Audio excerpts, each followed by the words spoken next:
योगी जी, केजरीवाल जी ने बहुत पहले एक फ्रीबीज की पॉलिटिक्स शुरू की थी। फ्री इलेक्ट्रिसिटी, फ्री पानी, ये सब उन्होंने दिया। तो इस बार आपको क्या लगता है, ये फ्रीबी की पॉलिटिक्स जीतेगी या आपका हिंदुत्व जीतेगा? देखिए, हिंदुत्व हमारे लिए राजनीतिक मुद्दा नहीं है। हम फ्री की सुरक्षा उपलब्ध करवा रहे हैं और ये हर नागरिक का अधिकार है। वेलफेयर की स्कीम जहां जिसको जो आवश्यकता हो तो हम उपलब्ध करवा रहे हैं। ये डबल इंजन की सरकार उसे उपलब्ध करवा रही है।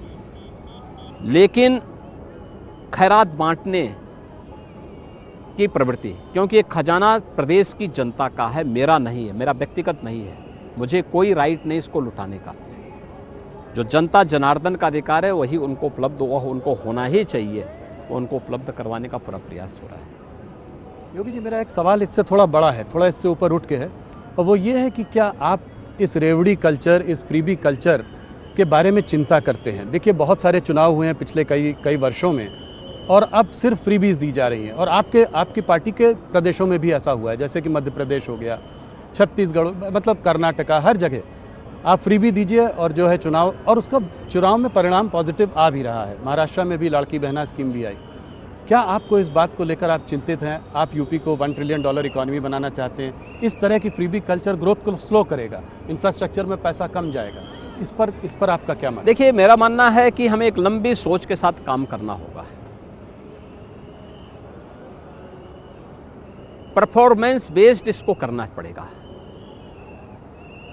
वेलफेयर की स्कीम को लागू करने में बुराई नहीं, लेकिन अगर यही चीज परफॉर्मेंस बेस्ड होगी तो लोग अपने कर्मों पर विश्वास करेंगे, और कर्मण्यता से कोई समृद्धि की शिखर पर नहीं पहुंच सकता है। याद रखना, आज दुनिया के अंदर जो संकट आया है, वह संकट के दौर में, कोरोना जैसी महामारी के दौरान भारत दुनिया के अंदर अकेली इकोनॉमी के रूप में खड़ा है। दुनिया लड़खड़ा रही है। कारण है, भारत ने कर्म की प्रधानता दी है, कर्म का संदेश दिया है। तो उस कर्मण्यशीलता को हमें बनाए रखना पड़ेगा, अन्यथा लड़खड़ाने में बहुत देर नहीं लगने वाली। तो आप कह रहे हैं कि जो भारत सरकार कर रही है, जो वेलफेयर स्कीम्स हैं, वो चालू रहेंगी, और वो रेवड़ी कल्चर नहीं है, वो फ्रीबीज मैं क्या करूं, देखिए, वो वेलफेयर की स्कीम है जी, जिसमें व्यक्ति के परफॉर्म के हिसाब से उसको बांटा गया, परफॉर्मेंस बेस्ड है वो। और मुझे लगता है वो होगा तो सबका हित होगा, पब्लिक का भी हित होगा, देश का भी हित होगा। संभल पर एक सवाल मैं थोड़ा अलग तरीके से पूछना चाह रहा हूं। इधर मोहन भागवत जी ने कहा कि हर मस्जिद के नीचे हमें मंदिर नहीं खोजना चाहिए। संभल के परिप्रेक्ष्य में आप इसको कैसे देखते हैं? देखिए, संभल से मतलब नहीं था, तो देखिए आपने देखा होगा उसके बाद ऑर्गेनाइजर ने भी और पांचजन्य ने भी इस बात को बहुत स्पष्ट से कहा था कि सोमनाथ से संभल तक इस सत्य को खोजने की एक यात्रा है। सरदेव सरसंघ चालक जी ने जो बात कही है, वह उन लोगों के लिए एक संदेश है जो लोग सस्ती लोकप्रियता हासिल करने के लिए अनावश्यक रूप से हर एक मुद्दे को जबरन उठाने का प्रयास कर रहे हैं। हमें उन मुद्दों को देखना होगा जिसमें सच्चाई हो, और जो सद्भाव के माहौल में जिसको वार्ता के माध्यम से आगे बढ़ाया जा सकता हो। अनावश्यक रूप से हर एक मामले में विवाद की स्थिति खड़ा करना आज के समय में उचित नहीं, लेकिन हां, जो सत्य है उस सत्य से पीछे हटने की भी आवश्यकता नहीं। तो संभल में, मथुरा में आपका काम चालू रहेगा, मंदिर वहां? मैं क्या कह रहा हूं ना, संभल में सच सामने आना चाहिए जी, मथुरा और काशी का सच भी सबके सामने आना चाहिए। ऑपोजिशन बार बार एक बात ये जरूर कहता है कि योगी जी जो है हरदम मुसलमानों को टारगेट करते हैं। ये पहले हम लोग इस पर वार्तालाप कर चुके हैं, मगर पहले आजम खान थे तो अब बर्क फैमिली है। पहले बकरी चोर के केस दर्ज होते थे, अब बिजली के चोरी के केस दर्ज होते हैं। इसको क्या जवाब है आपका? देखिए, हम किसी को टारगेट नहीं करते जी, और उसकी आवश्यकता भी नहीं है, लेकिन जो लोग समाज के सौहार्द को बिगाड़ना अपना जन्मसिद्ध अधिकार समझते हैं, अराजकता फैलाना अपना अधिकार मानते हैं, उनको कानून के दायरे में लाना इस सरकार का नैतिक दायित्व भी है, और अपना उस कर्तव्य का पालन सरकार कर रही है। भारत में लाखों बांग्लादेशी आज यहाँ पे हैं। ये मुद्दा आपने जो है अपने दिल्ली के उसमें भी उठाया है, उसकी वजह से दंगे हो रहे हैं। तो इस आधार कार्ड बनाकर उनको यहाँ के वेलफेयर स्कीम्स का भी फायदा मिल रहा है।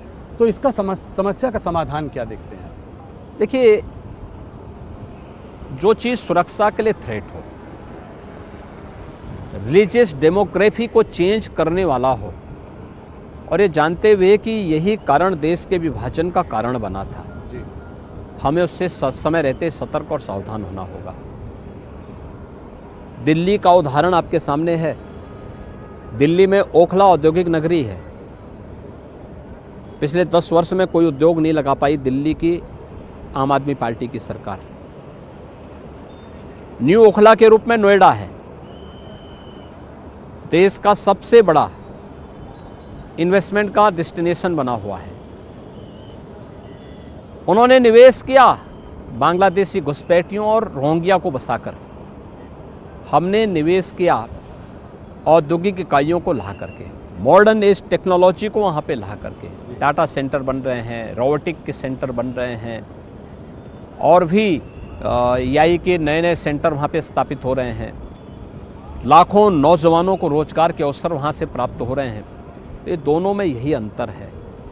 यूपी और दिल्ली में उत्तर प्रदेश की भारतीय जनता पार्टी की डबल इंजन सरकार में और दिल्ली के अंदर आम आदमी पार्टी की सरकार में यही अंतर है। वे अपने राजनीतिक स्वार्थ के लिए बांग्लादेशी घुसपैठियों को वोटर बना रहे हैं, निवेश को हतोत्साहित कर रहे हैं, रोजगार नहीं उपलब्ध करा पा रहे हैं, डेवलपमेंट की योजनाओं को पूरी तरह उन्होंने ठप कर दिया है।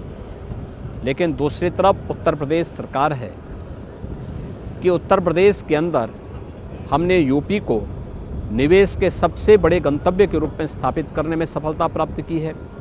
यूपी को देश के सबसे बड़े स्पिरिचुअल टूरिज्म के हब के रूप में स्थापित करने में सफलता प्राप्त की है।